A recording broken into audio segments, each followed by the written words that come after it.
था। नाम था मिको। अपनी तेज चाल और फुर्ती के लिए जाने जाते थे मिको। एक धूप वाली सुबह मिको ने देखा कि एक ब्रांच पे ऊपर पक्के आम लटक रहे हैं। दूसरे जानवर देख रहे थे, मुंह में पानी भर के, पर कोई उन आमों तक पहुंच नहीं पा रहा था।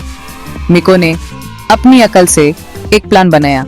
उसने पास ही एक लत पक दी और एक शरारती मुस्कान के साथ झूलकर ऊपर अमून की तरफ गया और सबसे मीठा आम तोड़कर खुशी से चिल्लाया। जंगल की शांति एक दब्बी सी गड़गड़ाहट से टूट गई।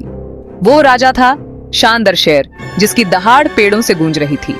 राजा ही एमरल्ड जंगल का राजा था, जिसके मजबूत पंजे और नुकीले नाखून सभी जानवरों के दिल में दार पैदा करते थे। वो एक कुशल शिकारी माना जाता था। उसकी इंद्रियां हमेशा हल्की सी हलचल को भी भांप लेती थी। उसकी आंखें एक जंगली चमक से चमकती थीं। बाकी जानवर इधर उधर भाग गए, राजा की दबंग मौजूदगी से पनाह मांगते हुए। एक दिन मिको की शरारतों ने राजा का ध्यान खींचा। मिको हमेशा से ही जंगल में अपनी शरारतों और चालाकियों के लिए मशहूर था। उसकी हरकतें इतनी मजेदार होती थीं कि जंगल के सभी जानवर उसे देखना पसंद करते थे। बंदर की फुर्ती और एकल से प्रभावित होकर राजा ने मिको को चुनौती देने का फैसला किया। राजा सोचा कि अगर वह मिको को हरा सके तो वह जंगल में अपनी ताकत और बुद्धिमानी का प्रदर्शन कर सकेगा। उसने मिको का रास्ता रोक लिया और अपनी गहरी आवाज में बोला, मिको, आज मैं तुम्हारी चालाकियों का अंत करने आया हूं। उसकी विशाल आकृति छोटे से बंदर पर एक साया कर रही थी। मिको ने कभी सोचा भी नहीं था कि राजा उसे इस तरह से चुनौती देगा। मिको की आंखों में डर की एक झलक दिखाई दी, लेकिन उसने जल्दी ही अपने आप को संभाल लिया। वह जानता था कि उसे अपनी बुद्धिमानी का इस्तेमाल करना होगा, लेकिन उसका तेज दिमाग तेजी से काम कर रहा था, एक योजना बना रहा था। उसने सोचा कि अगर वह राजा को किसी तरह से चकमा दे सके तो वह इस चुनौती से बच सकता है। मिको ने राजा को नीचे झुककर प्रणाम किया और बोला, महाराज, मैं आपकी बुद्धिमानी और ताकत का सम्मान करता हूँ। उसकी आवाज थोड़ी कांप रही थी। महाराज, ये मेरे लिए सम्मान की बात है। मैं हमेशा से ही आपकी महानता का प्रशंसक रहा हूँ। मैं तो आपको ढूंढने ही जा रहा था, मिको ने कहा, क्योंकि मुझे एक महत्वपूर्ण रहस्य का पता चला है।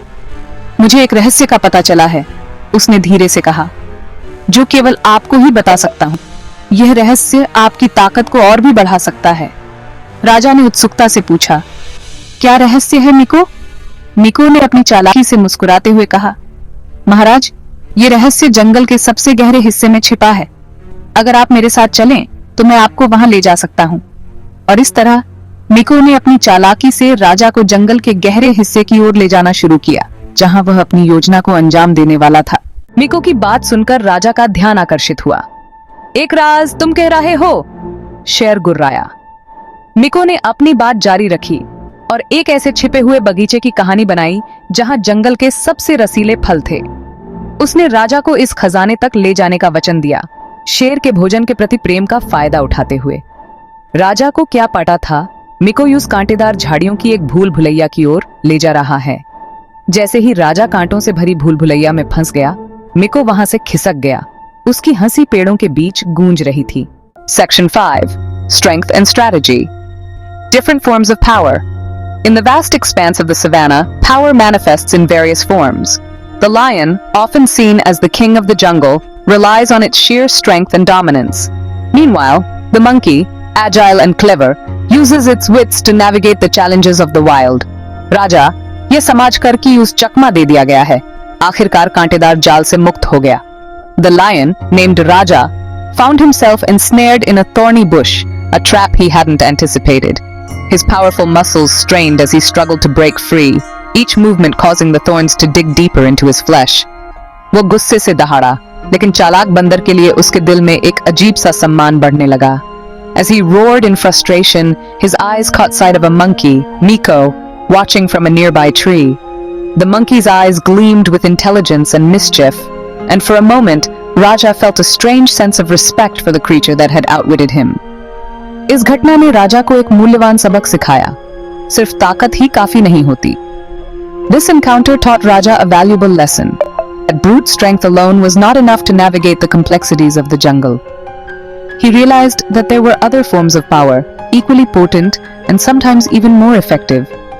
मिको ने यह साबित कर दिया था कि बुद्धि और चतुराई भी कच्ची ताकत की तरह ही शक्तिशाली हो सकती है। Miko had demonstrated that intelligence and cunning could be just as powerful as raw strength. The monkey's ability to think on its feet, to use tools and solve problems, was a testament to a different kind of power. उस दिन से राजा ने मिको को सिर्फ एक शिकार के रूप में नहीं, बल्कि एक ऐसे प्राणी के रूप में देखना शुरू कर दिया जो सम्मान के योग्य था। From that day forward, Raja began to see Miko not just as prey, but as a creature worthy of respect. Their encounters became less about predator and prey, and more about mutual recognition of each other's strengths. The jungle, with its myriad challenges, had room for both the powerful and the clever, each playing their part in the delicate balance of nature. Section 6. Beyond fear, courage in the face of adversity. खतरे का सामना करते समय मिको की बहादुरी ने emerald जंगल के अन्य जानवरों को भी प्रभावित किया।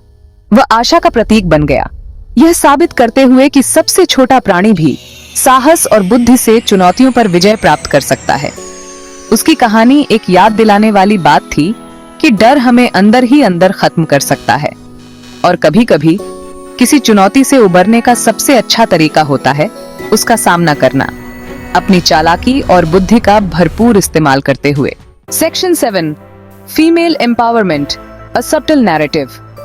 एमरल्ड जंगल की रंगीन दुनिया में एक और कहानी सामने आई, महिला सशक्तिकरण की एक सूक्ष्म कहानी। माया, एक बुद्धिमान और चतुर मादा बंदर, ने मिको की हरकतों को मनोरंजन और गर्व के मिश्रण के साथ देखा। उसने हमेशा मिको की तेज सोच को प्रोत्साहित किया था, उसकी प्राकृतिक बुद्धि को पोषित किया था। माया अपने आप में अपने समुदाय के भीतर एक नेता थी, उसकी बुद्धि और करुणा ने उसे सभी का सम्मान दिलाया था। Section 8. The cycle of life, predator and prey. Miko और राजा की कहानी सिर्फ शिकारी और शिकार की भूमिकाओं से कहीं आगे निकल गई। इसने एमरल्ड जंगल के पारिस्थितिकी तंत्र के भीतर मौजूद जटिल संतुलन पर प्रकाश डाला। हालांकि राजा सर्वोच्च शिकारी था, लेकिन उसका जीवन जंगल के नाजुक सामंजस्य पर निर्भर था। मिको छोटे जीवों का प्रतिनिधित्व करते हुए जीवन चक्र में एक महत्वपूर्ण भूमिका निभाता था। उनका सामना एक याद दिलाने वाला था कि हर जीव, बड़ा हो या छोटा, प्रकृति की महान योजना में अपनी भूमिका निभाता है। Section 9. Respect for all creatures, a universal message. जैसे ही सूरज ढलने लगा, एमरल्ड जंगल में लंबी परछाइयां बिखेरते हुए जंगल की शांति और सुंदरता और भी गहरी हो गई। यह वह समय था जब सभी जीव एक साथ आते थे, एक दूसरे के साथ अपने दिन की कहानियां साझा करते थे। मिको और राजा की कहानी समाप्त हुई। ये कहानी केवल एक कहानी नहीं थी, बल्कि एक सीख थी, एक संदेश था जो सभी जीवों के दिलों में गूंजता था। यह एक शक्तिशाली संदेश छोड़ गई, सभी प्राणियों के लिए सम्मान का संदेश, चाहे उनका आकार या ताकत कुछ भी क्यों न हो। इस संदेश ने जंगल के हर कोने में गूंज मचाई, हर जीव को यह याद दिलाया कि वे एक बड़े परिवार का हिस्सा हैं। इसने साहस के महत्व, बुद्धि की शक्ति और प्राकृतिक दुनिया की सुंदरता के बारे में सिखाया।